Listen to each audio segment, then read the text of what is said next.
안녕하세요. 엔드성형외과 대표원장 최임돈입니다. 오늘은 코 필러보다 코 성형을 더 추천하는 이유에 대해서 설명드리도록 하겠습니다. 코 필러는 부피를 더해주기만 하는 시술입니다.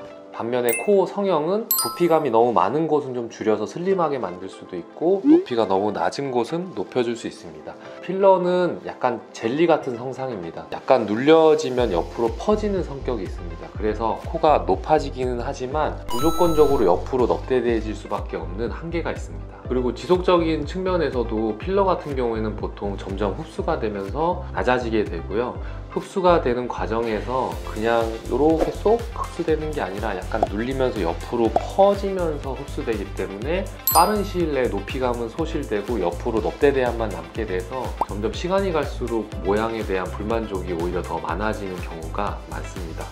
하지만 코 성형 같은 경우에는 반영구적으로 모양을 만들어주는 거기 때문에 시간이 지나도 모양이 잘 유지되는 장점이 있습니다. 시술 같은 경우에는 비용이 좀 저렴하다 보니까 단시간 내에 이루어지고 시술하시는 분 입장에서도 빨리 좀 하려고 하다 보니까 필러를 이렇게 조금씩 잘 쌓아 나가는 게 아니라 그냥 주사바늘 한번 푹 찔러서 푹 짜버리고 그냥 손으로 몰딩해서 모양을 만들어 주시는 경우가 상당히 많습니다. 이런 경우에는 필러가 녹지 않고 자기들끼리 뭉쳐버립니다. 이렇게 필러가 뭉쳐 있으면 시간이 지나면서 흡수되지 않고 추후에 염증을 유발한다든지 하는 문제가 또 생길 수 있기 때문에 필러 시술이 간단하다고 보고 여러 번 가볍게 받는 경우가 많으신데 생각보다 부작용 같은 게 많이 발생할 수 있습니다. 성형 전에 이제 필러 맞아보시는 분들이 많은데 그쵸. 나이 보려고 이게 네. 좀 안 좋은 이유가 뭘까요? 무조건 안 좋다고만 할 수는 없어요. 좋은 경우도 있고 안 좋은 경우도 있는데 좋은 건 어떤 경우에 좋냐?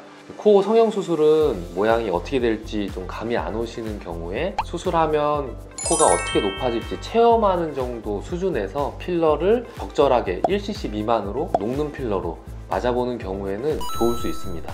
하지만 보통의 경우에는 필러를 이렇게 한 번만 간단하게 맞는 경우보다는 추가로 또 맞고 또 맞고 또 맞고 하는 경우가 대부분이신 것 같아요. 이런 경우에는 코 성형 수술하려고 오신 경우에 필러가 뭉쳐서 여기에 이렇게 머무르고 넙대대하게 있는 경우가 대부분이거든요. 그러면 성형 수술 전에 무조건 녹여야 됩니다. 녹이는 과정을 거치더라도 일부는 남아있게 되기 때문에 수술하는 과정에서 추가적으로 조금 흡입을 해줘야 되고요. 이 흡입하는 것 때문에 모양이 좀 변형 오는 게 수술하면서 약간 좀 가늠이 잘 안 되는 경우가 있어서 목표했던 계획대로 모양이 나오지 않고 약간은 좀 다르게 수술될 수밖에 없는 한계가 좀 있습니다. 그래서 코 성형 전에 필러를 맞는 것이 안 좋은 경우가 대부분입니다. 필러 시술을 받고 나서 코 성형을 하러 오게 되는 경우 대부분 공통적으로 말씀해 주시는 게 필러 맞고 나서 좀 더 인상이 세 보이게 됐어요. 남자 같아 보여요. 아바타 캐릭터 같아요. 이것을 코 성형 수술을 통해서 여성스러운 느낌으로 바꿀 수 있을까요? 이렇게 많이 물어봐 주십니다. 가능합니다. 필러를 잘 녹이고 높아지면 안 되는 부분은 보존해주고 그 밑에서부터 실리콘과 연고를 이용해서 높여준다면 충분히 여성스러운 라인을 만들 수 있습니다.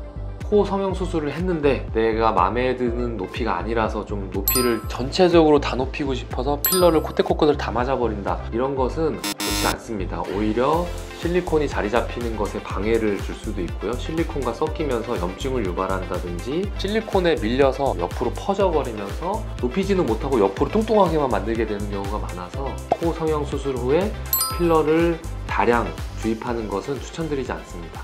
이 환자분은 첫 코 성형 수술이신데요. 수술 전에 필러를 맞았던 과거력이 있으십니다. 필러를 맞고 난 뒤에 아바타 같아 보이는 인상이 되었다면서 이런 인상을 여성스러운 인상으로 바꾸고 싶다면서 내원해 주셨던 분입니다. 필러를 녹이고 난 다음에 봤을 때에도 콧대는 이미 좀 높으신 상태이기 때문에 콧대는 수술하지 않기로 하였고 코끝만 연고를 이용해서 높여주기로 수술을 계획했습니다. 그리고 콧구멍이 흔히 용콧구멍이라고 하는 콧구멍이 많이 노출돼 보이는 넙대대해 보이는 콧구멍을 갖고 계셔서 교정해주는 수술도 같이 하셨습니다. 수술 후 모습을 보시면 콧대 높이는 그대로이지만 코끝이 예쁘게 잘 높아지면서 전체적으로 세련되고 아름다운 여성의 인상이 완성되었습니다.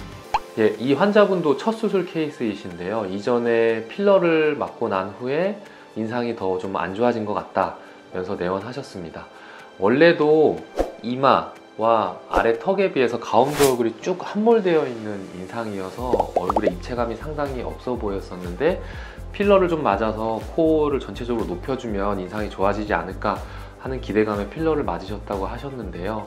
필러가 다른 데는 다 좀 녹아버리고 콧대에 남아있던 필러만 위로 밀려 올라가면서 미간 사이에만 남아있어서 오히려 얼굴의 입체감이 더 떨어져 보이고 남자 같은 인상, 아바타 같은 인상이 되셨습니다. 그래서 코 성형 수술을 통해서 이런 인상을 개선시키기로 하였습니다. 수술 1주 전에 필러를 녹였고요. 그리고 콧대에는 3mm 실리콘, 코끝은 4mm 정도 높이감을 만들어주기로 하였습니다.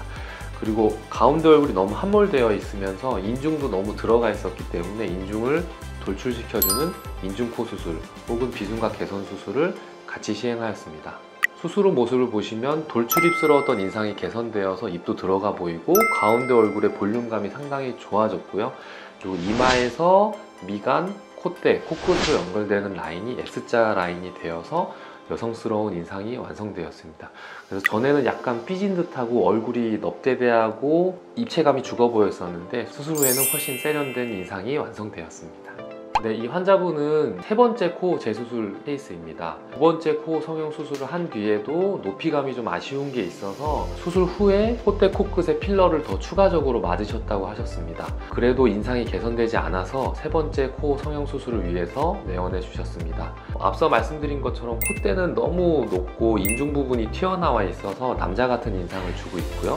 코끝은 이전 수술에 의해서 너무 들려져 버려서 들창코 같은 인상이 있었습니다. 가운데 부분은 조금 들어가 보이고 콧볼은 너무 좀 넓어 보여서 나이가 들어 보이면서도 수술한 티가 좀 많이 나는 인상이었습니다. 세 번째 코 성형 수술을 통해서는 좀 젊어 보이고 들린 코를 좀 내리고 여성스러운 인상을 만들고 싶다고 하셨는데요.